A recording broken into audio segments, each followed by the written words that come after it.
So today we're exploring the multifaceted world of rosemary. Botanically, she's known as Rosmarinus officinalis.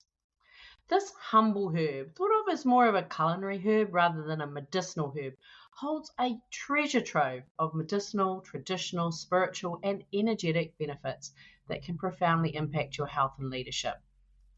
But rosemary's so much more than a fragrant kitchen companion. It's been burned in temples, worn in ceremonies, and even tucked beneath pillows for protection and clarity. In today's episode, we'll uncover how rosemary can elevate your energy, sharpen your focus, and help you lead from a place of strength and remembrance. From the latest scientific research to time-honored rituals, we'll explore how this ancient herb supports the modern leader. So, go grab yourself a cuppa, maybe even one infused with rosemary, and let's step into the wisdom of this remarkable plant. Let's get started, shall we? Well, hello, all you beautiful people, and welcome to Project Joyful, the podcast for health-centered leaders. I'm your host, Tracy Tutty, your medical herbalist, neuro-identity evolution practitioner, and high-performance coach. So hey, Project Joyful isn't just about being happy. It's about consciously creating a life you love. It's about remembering how to reconnect with your soul-centered joy. You know, that joy that comes from doing what you love, from living on purpose, and from being in a life that allows you to experience deep joy, moment by moment. It's also about bringing that joy into your workplace and using your skills as a health-centered leader to heal your team. So let's get started, shall we?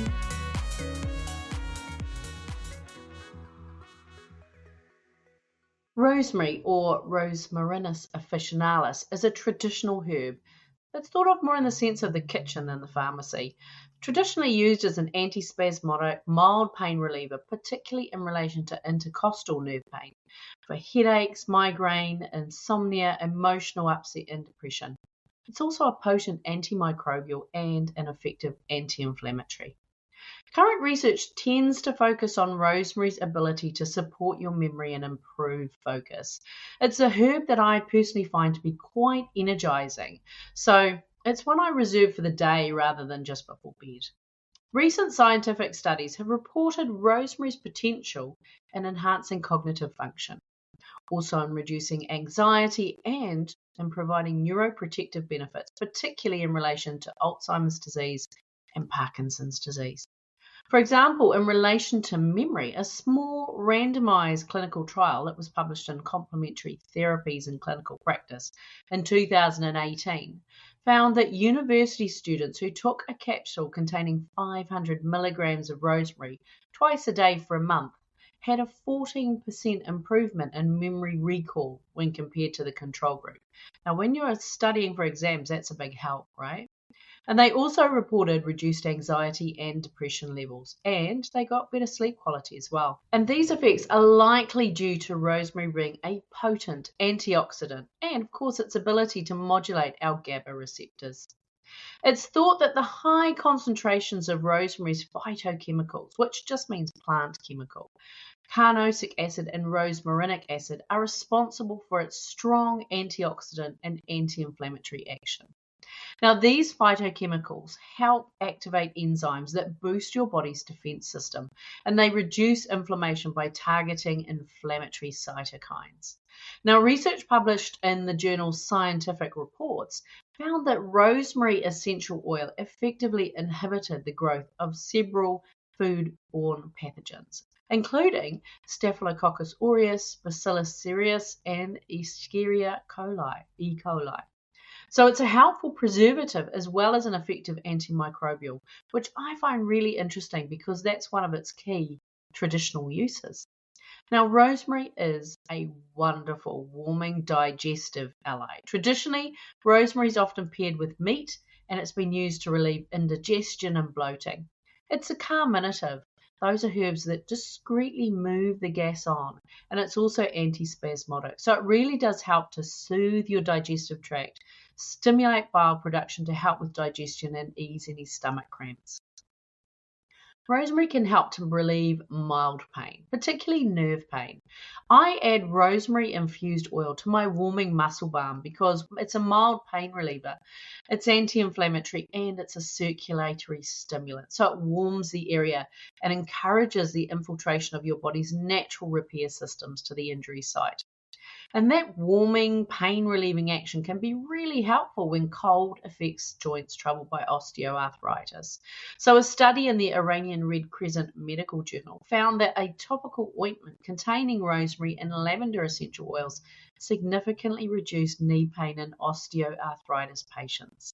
And leaders, rosemary really is your leadership ally. Great leadership rests in your ability to think clearly, to be resilient, and to remain calm and emotionally regulated. Incorporating rosemary into your routine can be a natural strategic support.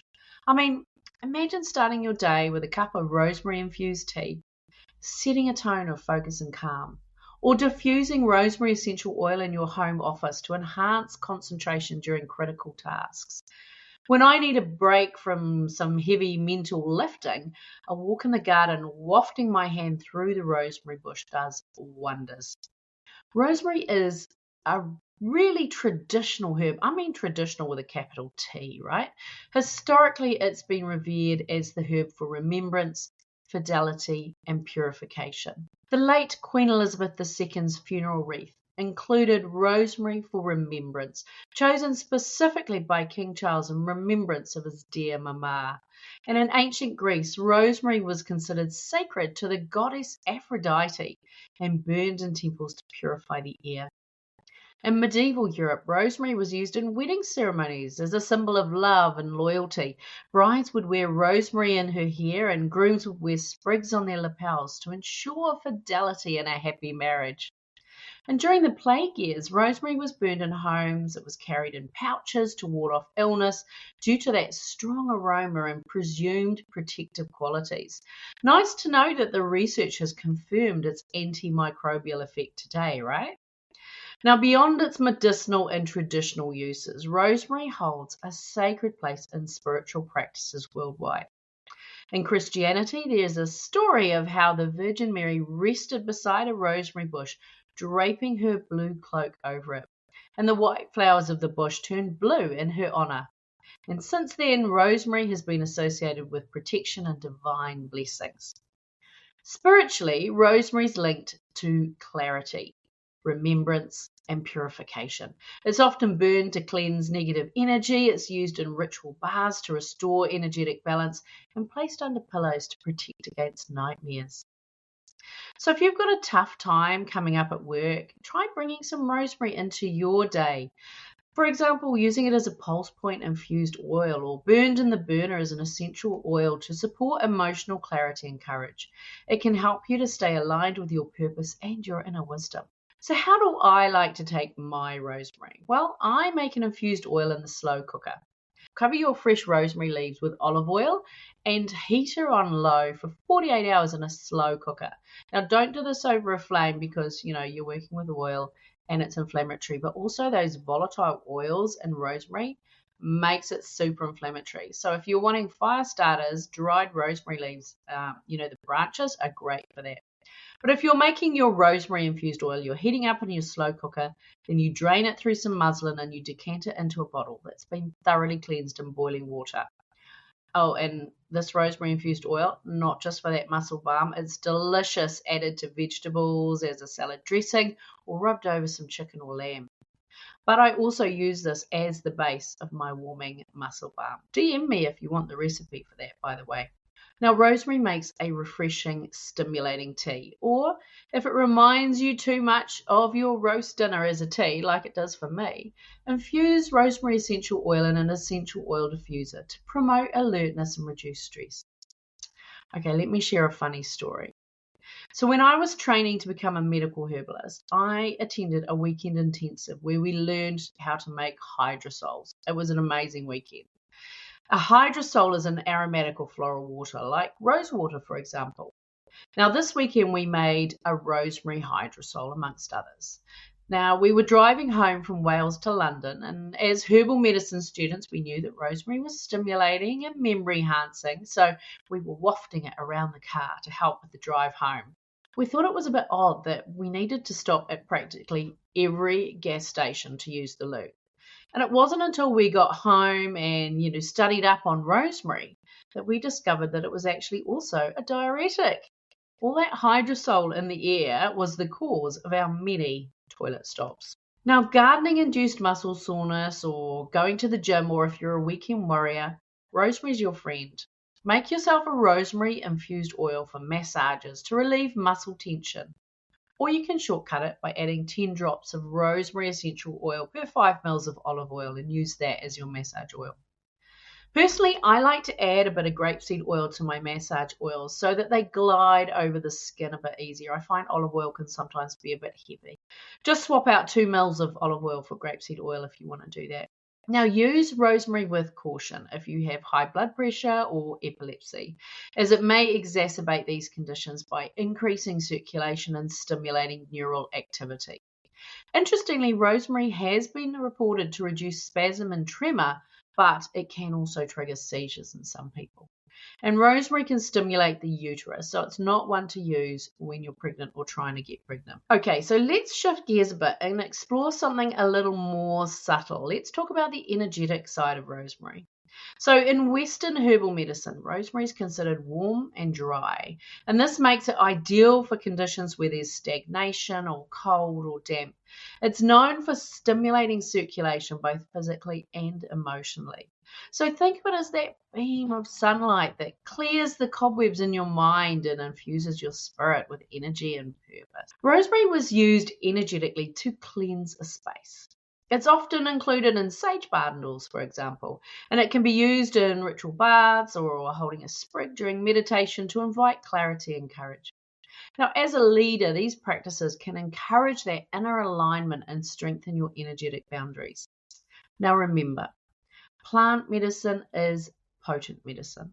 If you have any underlying health conditions, you're pregnant, trying to get pregnant, or lactating, or if you're taking any medications, don't just rely on the information in this episode.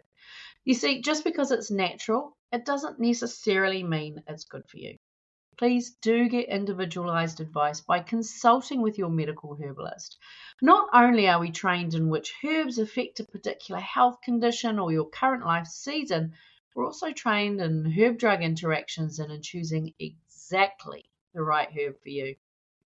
You see, your body knows exactly what it needs to heal itself, be that herbal, pharmaceutical, food-based, emotional, mind medicine. My job as your herbalist is to connect you with the herbs that your body is already searching for. So whether you're using rosemary for cognitive enhancement, easing those aches and pains, especially when it's cold outside, or to promote emotional balance and clarity, find a way that works for you and bring a little rosemary into your day. Sending you lots of love. Bye for now. Hey, thanks for listening to today's podcast. Can I ask you a favour? If our conversation spoke to you today, could you please take a moment to leave a 5-star review? Your review will help people discover this podcast, and together we can create a world where there's even more love and more laughter. And if you want to hear more from the Project Joyful podcast, just click the subscribe button. Bye for now.